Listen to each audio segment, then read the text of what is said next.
Hello, champions. It's great to have you in another exciting science class, and we shall be learning another interesting topic, forces acting on structure. So, we shall find out about the forces that act on structures. So, first, what is a force? A force is either a push or a pull on an object that can cause the object to change its shape or even move. So a force is either a push or a pull on an object.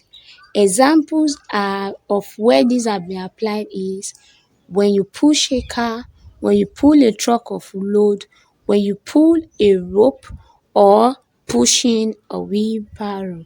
So these are different examples of forces being applied. So the types of force that can act on the structure can either be internal or external. Although there are so many types of forces, but they are classified into internal or external. So internal forces are forces that act from the inside of the structure, while the external forces act from the outside of the structure. These structures could be buildings or any other material designed to carry out a particular function. So these internal forces examples are tension, compression, torsion or shearing. So these are examples of forces that act from inside of the structure. Let's take a look at each of them. So tension is an internal force that pulls the particles of an object apart. For example, when you are pulling an elastic band, you are creating a tension. This pulls the particles within the object or the elastic band apart. What about when you are pulling a block with a string? This also causes a tension from the opposite end of the rope. Also, during a tug of war where people pull at a rope, this creates a tension force within the rope. Or when you are trying to do a balancing act with a rope.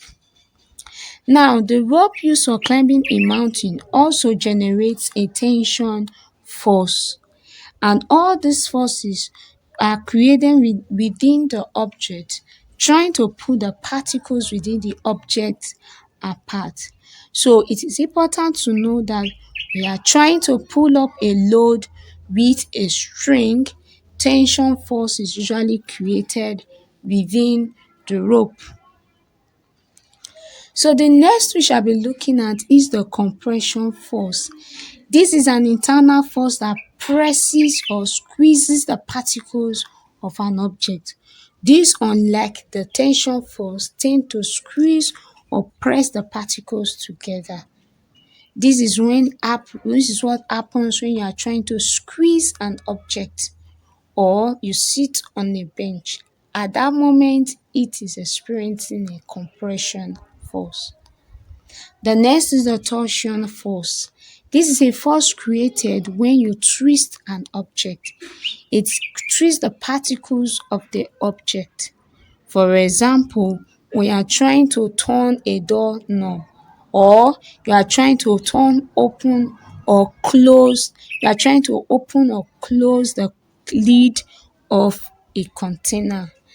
That twist created forms a torsion force.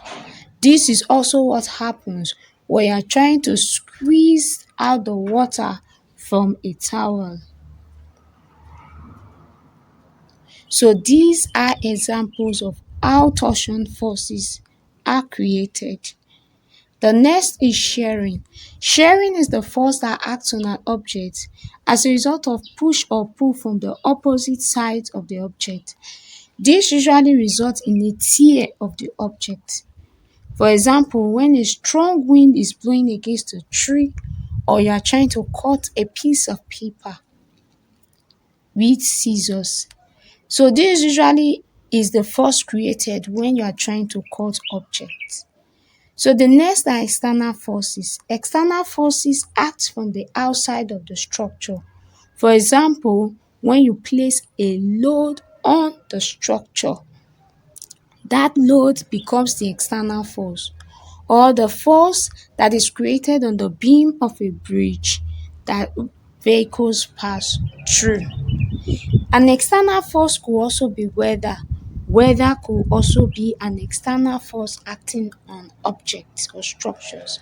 So for a structure to be able to work properly or reliably, the internal force must be greater than the external force. For example, when you sit on a chair, the forces of gravity holding the chair to the ground, or the forces created within the chair, which is the internal force, must be greater than the weight of the person sitting on the chair, which is the external force. This must be so in order for the chair not to break.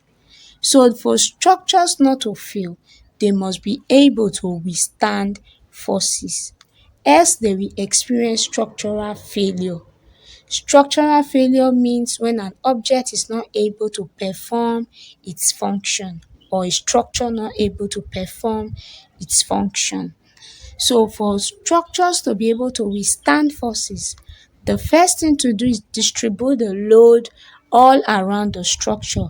Make sure not only one side of the structure is carrying the load. 2, direct the forces along the angled component. Make sure every angle carries the load or forces properly. And also, the structure should be shaped properly to be able to withstand or carry the force. In this way, you'll be able to create structures whose internal forces are greater than the external forces. And this will enable the structure to be able to work properly. So that's all for this lesson. See you in the next class. Bye. So that's our final take.